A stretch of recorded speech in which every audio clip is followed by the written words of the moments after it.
Who is responsible for Gareth Bale's career-ending downfall at Real Madrid? Is it Zinedine Zidane? Is it Real Madrid? Or is it Gareth Bale himself? Let's discuss this.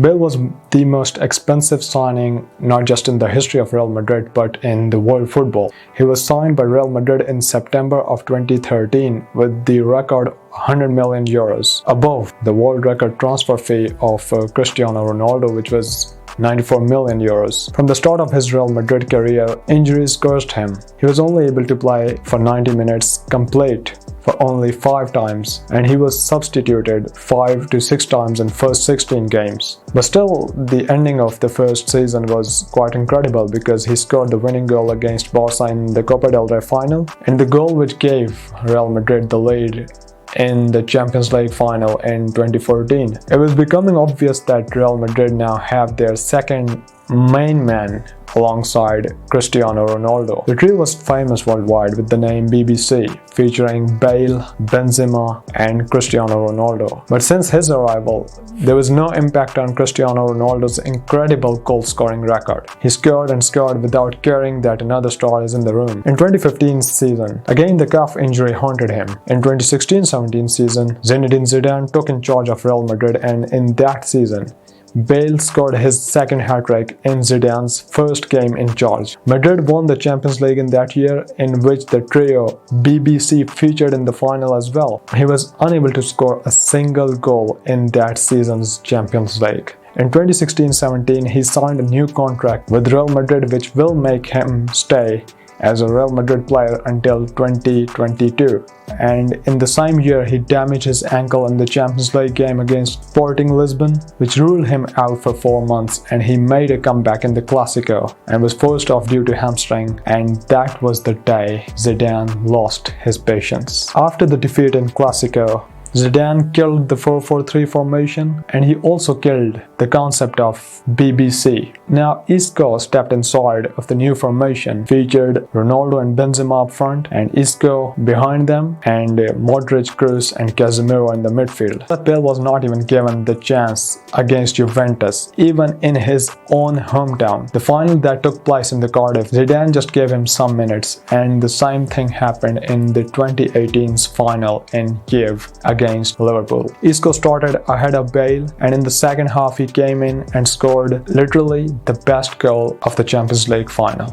After the final, both Bale and Ronaldo dropped the bombs of their potential departures from Real Madrid, but one of them left, and he was Cristiano Ronaldo. Zidane insisted on keeping Ronaldo and selling Bale, but Florentino Perez, the Real Madrid president, had other ideas. And what happened at the end? Zidane also left. All players gave tribute to their coach, who is the only coach to win 3 Champions League in a row except Gareth Bale. He didn't post anything regarding Zidane's departure on any of his social media platforms. It was a chance for him to shine. It was a chance for him to steal the spotlight, because there was no Ronaldo, the leading marksman, and the coach who is not counting on him. But his attitude was getting from bad to worst. He shrugged off Lucas Vazquez after scoring a penalty against Levante. It was so disrespectful, to be honest. His only intention was to leave Real Madrid, and he was very angry when club didn't allow him to leave. He was even booed by Real Madrid fans at the Bernabeu. Now, who is the reason behind the fall of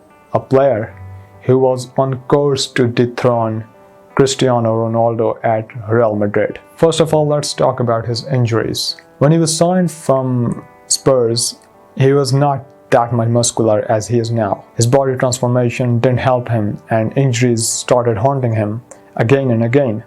The fitness level of Cristiano Ronaldo is unbelievable despite his age. He is still better than many players of his team, and he was not forced off due to injuries for a very long spell. You can't blame Zidane. If you're a Gareth Bale fan, then you can. Real Madrid, I think the club should have allowed him to leave when he was on his way to China.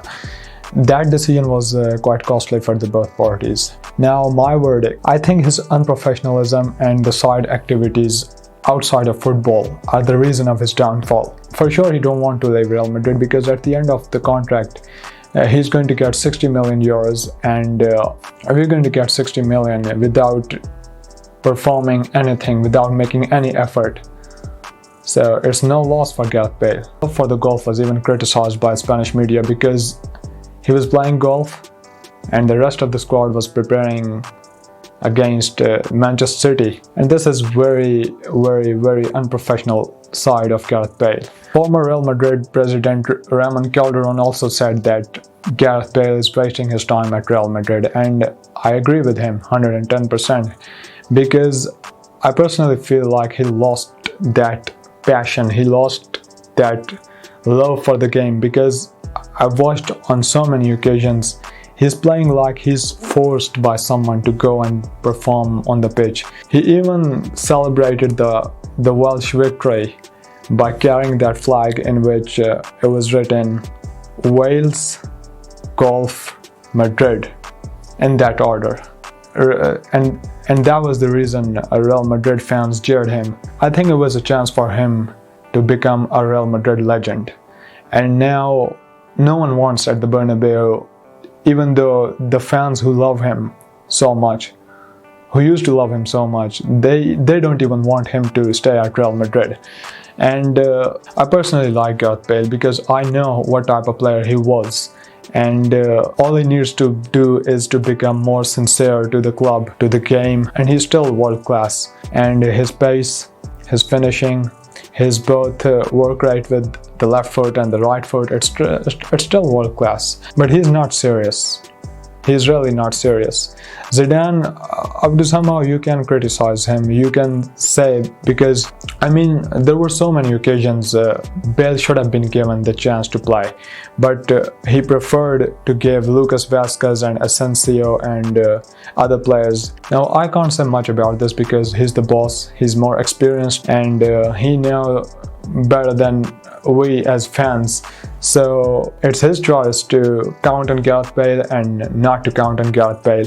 Anyways, still the transfer window is on, and it's a chance for him to settle his future. The best for him is to go back to Tottenham. He will be given the legendary status if he is going to make a move back to Tottenham. But I really don't think so he wants to go back, because he's not serious about his future. He's not serious about Real Madrid. He's not serious about football. And his passion for the game is having lots of question marks. So don't forget to like and share, and follow me on Facebook, and see you up in the next video. Bye bye.